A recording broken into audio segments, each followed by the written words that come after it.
Hello everyone, my name is Moji. You're watching a Bitcoin Bubble News channel. Do not mess up this call, because your children will hate you if you knew about this and didn't buy it. These people are going to hate you so much.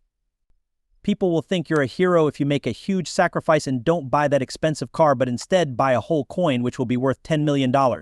Locked. Hey folks, that was Larry Lepard telling you why you should buy Bitcoin right now. We are going to look at a recent interview, the one he did, and he talks about where he thinks Bitcoin is going, why you should get into Bitcoin now, and why some people think Bitcoin is too expensive and won't buy it because the price is too high now. He also talks about why you should buy at these prices and other things. I think you should watch this video all the way through today. He is a senior partner at Equity Management Associates, if you don't already know who he is. He graduated from Harvard Business School and has been writing about Bitcoin for about 2 years now. This video tells some of his story and some tips he gives people who want to trade in Bitcoin and other cryptocurrencies. As I already said, I really think you should watch this whole thing. You can find the Bitcoin Bros Patreon link in the area below for comments. Out there, we share only our own content along with trade ideas and other information that can help you when dealing in the crypto space. You can look at that if you want to. Let's get to today's video. Here are some of the most important things I know about the venture capital business that will help you understand why I'm so sure about Bitcoin and how I missed it. What I learned is probably what I tell new people who are going into the venture capital business. Look, the most important thing you should look for in the venture capital business is you. Interestingly, Gene Kleiner was the one who told me this, or rather, he told it to people who read about it in his writings. He called it dogs eating the food. You should look for something that people use. And every day more and more people use it. It is important to find clear growth trends.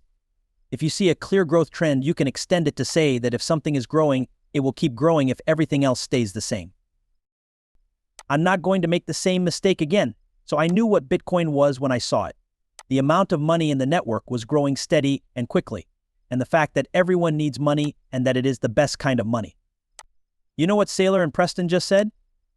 There's no dodge in it. There are only 21 million of them, that's all. Just for me, it seems like such a clear bet. You also said something about price expectations. I don't know where it's going tomorrow, you know. I also don't know where it will be at the end of the year. I'm thinking maybe 100,000, but I know for sure that this is going to be 200,000. Then it will be 1 million, 2 million, and 8 million per coin.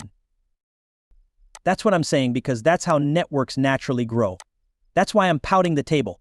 People who do that think, wow, I'm shelling out too much. A very, very rich friend of mine knows that my average price is pretty low. You can't stand to pay $60 or $70,000. I told them, look, it doesn't matter. I doubt I paid less than a few $1,000s. But that's about how much it was. Max Kaiser paid $2 though. And I don't feel bad about Max. That is, I know that one day someone who is paying $2 million a coin will think my average price is very low. So, you know, it's just Saylor's point. In other words, Laura, it's going to keep going up, so you need to make up your mind or buy it finally. People don't understand that finally everyone will buy this. That's something I don't think anyone or very few people know. If you wait, you'll have to pay a lot more for it, so you might as well buy it now. They will never be able to stop making copies. And this is going to be a Gresham's Law kind of moment. And at that point, people will stop using dollars as money units. They'll be crazy about gold, silver, Bitcoin, and other things that can't be printed. Some people think it's too late to get into Bitcoin, to add an artist to it. That was so long ago. Now there are hundreds of trillions of dollars in assets around the world. I mean, the world's stock markets are thought to be worth $150 trillion. The world's bond markets are worth more than $100 trillion. I mean, just those. Don't bother with real estate or a lot of other things. It's worth $250 trillion. Of course, there's also cash and money. It's $250 trillion worth of assets. Right now, all the gold in the world is worth around $13 trillion.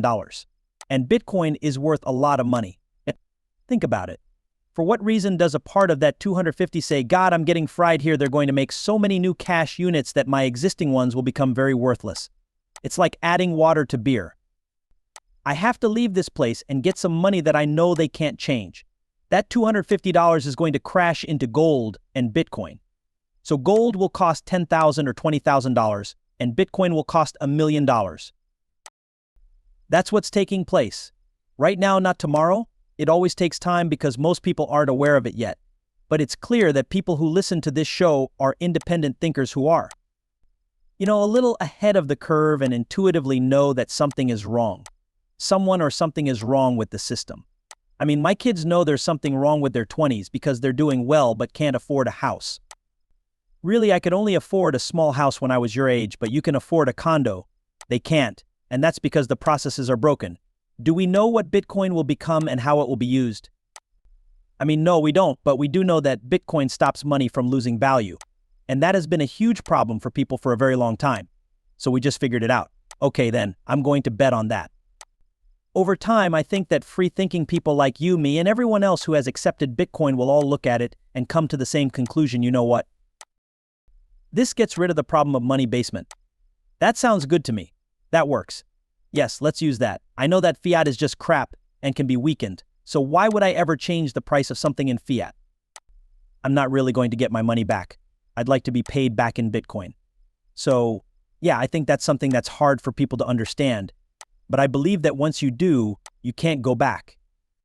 You could see that there were issues, but you could also see that technology would solve them. I believe the same thing is true for Bitcoin now. You should know that layer 2 is still not very good. A fast deal is something that not everyone knows how to set up. Self-custody is awkward and hard to do. There's a lot of scams. A lot of people are being ripped off. All of these issues are big and real, but they will all be fixed because that's what people and business owners do.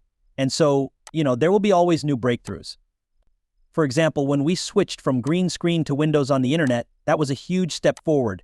After that, we switched from dial-up to internet. That was yet another huge step forward. Let's jump ahead 20, 30, or 40 years. I'm now talking to you in real time from the other side of the world. We had to buy very expensive gear to do video conferencing not long ago, maybe 10 or 15 years ago, and the quality was still terrible. What do you and I do this for? I have no idea. How much does your Zoom membership cost? $100 a year or something? It's the same. Yes, it's the exact same model, And, I think Bitcoin will do for money what the internet did for sharing facts and talking to each other. It meant that the New York Times was no longer important.